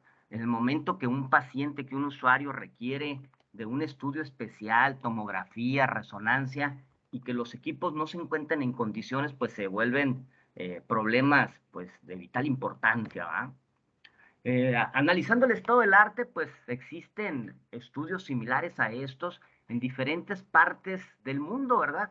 Regiones como Japón, India, Estados Unidos, pues se han realizado este tipo de investigaciones. Desafortunadamente en nuestro país y en forma local, ¿verdad?, esos estudios pues no encontramos evidencia. El objetivo de este caso de estudio, ¿verdad?, es identificar los problemas de calidad de la energía dentro de las instalaciones de los hospitales, ¿verdad?, del sector público, y determinar sus orígenes, de dónde provienen esos problemas de calidad de la energía. La metodología que se utilizó en esta investigación, pues, se consistió en identificar los equipos de alta especialidad como rayos X, fluoroscopio, tomógrafo, resonancia, etcétera, ¿sí?, y monitorear los parámetros eléctricos con los cuales están funcionando, ¿verdad?, con la finalidad de encontrar los problemas de calidad de la energía. Para ello se hizo un reconocimiento previo a la instalación eléctrica, se seleccionaron los equipos para el estudio, se seleccionó el equipo con que se iban a monitorear los parámetros de calidad de energía, se recogieron los datos y se analizaron resultados. Aquí, por ejemplo, tomando como en base un diagrama unifilar de la instalación, que aquí se muestra, se pudo determinar dónde se encontraban conectados, cuál era el punto de acoplamiento común, por llamarlo de alguna forma, ¿verdad? Dónde se encontraban conectados los equipos de alta especialidad. Se seleccionó un analizador de redes eléctricas, ¿verdad?, marca Fluke, modelo 434, para monitorear dicha instalación. Este equipo tiene como referencia, ¿verdad?, la norma europea N50160, que es una norma de calidad de la energía. Se seleccionaron, ya después de haber hecho el recorrido y reconocer las instalaciones eléctricas, se seleccionaron los puntos de monitoreo, como ya mencioné antes, ¿verdad?, los puntos donde se conectaban o se alimentaban eléctricamente los equipos de alta eficiencia como rayos X, fluoroscopía, tomografía, así como algunas cargas que podrían ser perturbadoras como grandes motores de compresores, etcétera. Aquí ya empezamos en resultados, pues algunas imágenes sobre lo que el aparato de medición, el equipo de medición entregó. La literatura nos dice, ¿verdad?, que el problema más común en los sistemas eléctricos son los denominados SACs, que son bajos voltajes, ¿verdad?, que duran menos de 1 minuto. Entonces aquí el equipo nos entrega parámetros, las barras en verde nos está indicando que dichos parámetros como voltaje MRS, armónicas, flickers, pues se encuentran dentro de los valores que menciona esa norma, ¿verdad?, europea, pero aquí esta barra roja nos da un indicador que sucedió un SAC de voltaje, una baja de voltaje que es relativamente rápida, ¿verdad? Aquí nos muestra la curva, esos eventos, ¿verdad?, en esta gráfica que se llama curva Sebema o ITIC. Esa curva Sebema o ITIC nos referencia la tensión nominal del 100%, las variaciones porcentuales con respecto al tiempo, ¿verdad? Y tenemos 3 zonas. La zona de arriba es la zona de daño, la zona de en medio entre las curvas ITIC y Sebema es la curva de funcionamiento normal, y la curva de abajo es lo que le llaman curva de no daño, pero aquí pueden suceder mal funcionamiento del equipo. El equipo no va a experimentar un daño, no se va a quemar, pero puede que que no haga su función adecuada, ¿ah? Entonces estamos hablando de equipos de monitoreo de parámetros de un paciente, ¿verdad?, y que no entregue los resultados correctos debido a estos problemas de calidad de energía, pues es algo no aceptable, ¿verdad? Aquí tenemos otro caso en el monitoreo que duró varias semanas, ¿verdad? También generándose SACs y además el fenómeno de flicker, ¿verdad?, que son lo que le llaman parpadeo. Estos se encuentran nuevamente aquí mostrados en la curva Sebema y TIC, en la curva de no daño de los equipos. También se encontraron fluctuaciones, ahora no tenemos barras rojas en el área de voltaje RMS, que es el voltaje eficaz o efectivo. Y tenemos aquí fluctuaciones en el equipo de resonancia magnética, ¿verdad? Aquí nos muestra los valores característicos. Es un equipo de un sistema 208 volts. Aquí nos muestra voltajes RMS de 88 en la fase A, 136 en la fase B y 119 en la fase C. Son voltajes totalmente desbalanceados, ¿verdad? Esto, investigando las causas, se debió al uso de un transformador reductor no adecuado, ¿verdad? Con una conexión delta-delta, mientras el equipo de resonancia requería un neutro, la generación de un neutro puesto a tierra, es decir, necesitaba un sistema estrella aterrizado en el lado secundario. Entonces, al no tener esa referencia, pues los voltajes entre fases variaban, ¿va? Aquí tenemos el monitoreo, ¿verdad? Nos presenta trend de valores de voltaje mostrando las variaciones continuas en dichos voltajes de alimentación. Entre los resultados más importantes que se encontraron, pues es la presencia de sags, variaciones de voltajes en el equipo de resonancia, un factor de potencia arriba del 90%. Aquí en Mexicali se utilizan mucho los bancos de capacitores para corregir el factor de potencia debido a que el sistema es predominantemente inductivo, por tanto aire acondicionado que tiene conectado Mexicali, ¿verdad? Sin él no vivimos. Pero aquí el hospital no tiene problemas de factor de potencia, aunque los bancos de capacitores generan muchos problemas de calidad de energía, ¿verdad? Se encontraron las instalaciones eléctricas muy deterioradas por el tiempo. Es un hospital donde se hizo el monitoreo con bastantes años de operación. Y el desconocimiento, ¿verdad?, que se tienen de los sistemas de tierra y de los sistemas eléctricos en general. Como conclusiones, tenemos que la calidad de energía eléctrica que se entrega a ese hospital no es la adecuada por parte del organismo suministrador, ya que las variaciones de voltaje se identificaron provenientes del sistema de alimentación, ¿verdad? La energía eléctrica que el suministrador entrega, pues no tiene la calidad. La operación de las cargas eléctricas dentro de la instalación, pues no se consideran que sean cargas que generen disturbios por la baja potencia, ¿verdad?, de las mismas. Por otro lado, el deterioro de las instalaciones, como comenté, son instalaciones muy viejas, ¿verdad?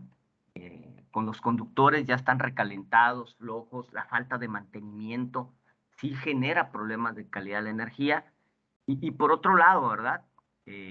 Muchas de las instalaciones de los hospitales no cumplen con las normatividades vigentes con respecto a la seguridad de las instalaciones eléctricas. Pues por mi parte es todo, quedo a sus órdenes por algún cuestionamiento, alguna duda. Adelante. Muy bien, muchas gracias a nuestro ponente, Adán Alberto Jumilla Corral. Ahora pasamos a la sesión de preguntas por parte de nuestro público asistente. Adelante, si hay algunas inquietudes. Aquí hay una pregunta, dice lo siguiente. ¿Midieron en el bus del tablero principal después de boquillas de trafo? Sí. Sí, afirmativo. Ok. Ahí es donde se midieron. Las mediciones fueron en baja tensión. El sistema era un sistema muy tradicional formado por 3 transformadores y en uno de ellos estaban conectados los equipos de alta especialidad. Y ahí en el punto de acoplamiento común en baja tensión de dichos equipos fue donde se monitoreó por un periodo prolongado de tiempo, fueron varias semanas, ¿verdad? La alimentación a dichos equipos. Muy bien, muy bien. Aquí hay una segunda pregunta. Dice, ¿cuál es la ventana de tiempo mínima para lograr datos representativos del sistema y proceder a un buen análisis como el que se acaba de mostrar? Eso es muy relativo, ¿verdad? Las ventanas de tiempo, y es un tema muy recurrente en esta área de la calidad de la energía, ¿verdad? Todo depende del comportamiento de la instalación, del comportamiento de las cargas. Si nosotros tenemos cargas, el sistema con cargas muy continuas, es decir, que las 24 horas el sistema opere con carga literalmente continua, pues un monitoreo de 24 horas puede ser adecuado, ¿verdad? Pero si a lo largo de la semana, por ejemplo, las cargas varían mucho, ¿verdad? O sea, no es lo mismo, me refiero que no es lo mismo monitorear un día lunes que un día jueves o que un fin de semana. Entonces sí, los periodos de monitoreo, la ventana esa de monitoreo, pues debe ampliarse, ¿verdad? Nosotros, como este estudio teníamos el tiempo más largo, pues duró meses el monitoreo, era un monitoreo diario donde se presentaban los diferentes problemas de calidad de energía. Pero es muy relativo establecer una ventana de monitoreo en cuanto a tiempo, porque depende de las cargas, del comportamiento de las cargas. Sí, claro, supongo de las demandas que hayan en ese momento. Muy bien, aquí hay más otras preguntas. La siguiente dice, ¿qué se hace actualmente para proteger los equipos delicados instalados en el hospital? Pues eso depende del problema de calidad de energía que se esté manifestando, ¿verdad? Por ejemplo, en forma de SACs, o sea, variaciones de voltaje, pues están los reguladores de voltaje, ¿verdad? Si tenemos transitorios, pues los supresores de pico. Si la distorsión armónica es muy fuerte, pues filtros de armónicas, ya sea pasivos, activos, ¿verdad? Entonces, el qué hacer, pues depende mucho de qué hay de problemas, ¿verdad? Pero generalmente los reguladores de voltaje, los supresores de picos o los filtros de armónicas son los equipos que se utilizan mucho en este tema de proteger a los equipos de alta eficiencia contra problemas de calidad de la energía. Muy bien. Sigue fluyendo. Aquí hay otra pregunta más. Dice, tal cual, ¿y el estado del trafo? Pruebas de protocolo.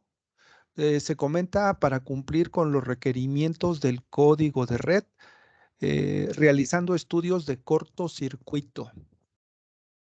Sí, Dice, afirmativo, ¿no? El estudio no contemplaba el transformador de momento, solamente del transformador aguas abajo, ¿verdad? Pero es interesante el comentario porque el código de red tan discutido sigue vigente y el código de red estipula el análisis, ¿verdad? Y el monitoreo de parámetros de calidad de energía como son las armónicas, ¿verdad? Pero sí, el estudio estaba limitado a del transformador del cliente hacia aguas abajo. muy bien. Bueno, aquí hay una más. Dice, si el problema viene desde el transformador por su tipo de conexión delta-delta, ¿cambiarán el transformador como primera etapa o tienen alguna otra alternativa menos costosa? Esa pregunta era la vital, ¿verdad? Se identificó el transformador, se sugirió el cambio del transformador. Era un transformador pequeño, un transformador tipo seco, ¿verdad? 45 kVA, si mal no recuerdo. Y se compró, la institución compró un transformador con una conexión delta en el primario, estrella en el secundario para poder generar el neutro y referenciar a neutro las cargas de este equipo, ¿verdad? Pero insistieron en dejar el neutro del secundario sin aterrizar, ¿verdad? Por más que se les insistió y se les demostró que deberían aterrizar el neutro en el lado de aguas abajo, porque el transformador tiene un aislamiento galvánico, hace un sistema separado, y no lo quisieron aterrizar. Y es un aspecto importante porque muchas veces es el desconocimiento de cómo funcionan los sistemas eléctricos, los que debemos de atacar con el cliente, ¿verdad? Básicamente se compra ese transformador, pero el sistema sigue operando en mismas condiciones. Muy bien. Bueno, pues ya no hay más preguntas. Con esto terminamos. El tiempo se ha fluido.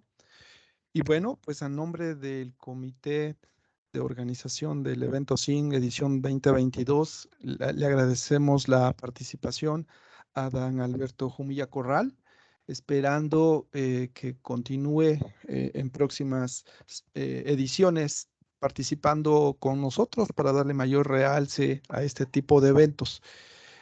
Por otra parte, hablando ahora, si esto queda cerrado de la ponencia, le agradezco mucho a todo el personal que está colaborando en este momento para llevar a cabo el evento, a los moderadores, las moderadoras, al equipo de soporte técnico y a los asistentes en general.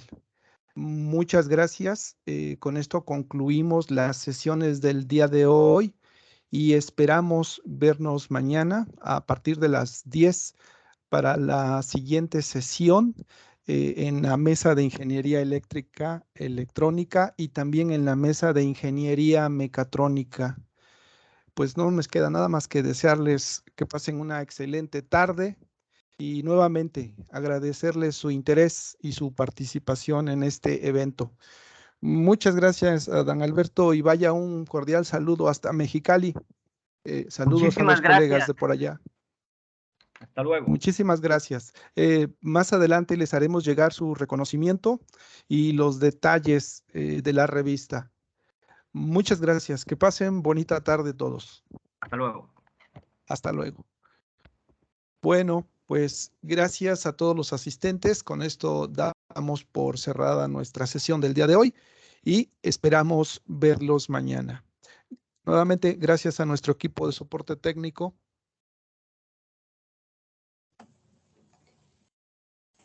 Muchas gracias a todos. Nos vemos mañana. Muchas gracias. Muchas gracias a todos. Hasta mañana.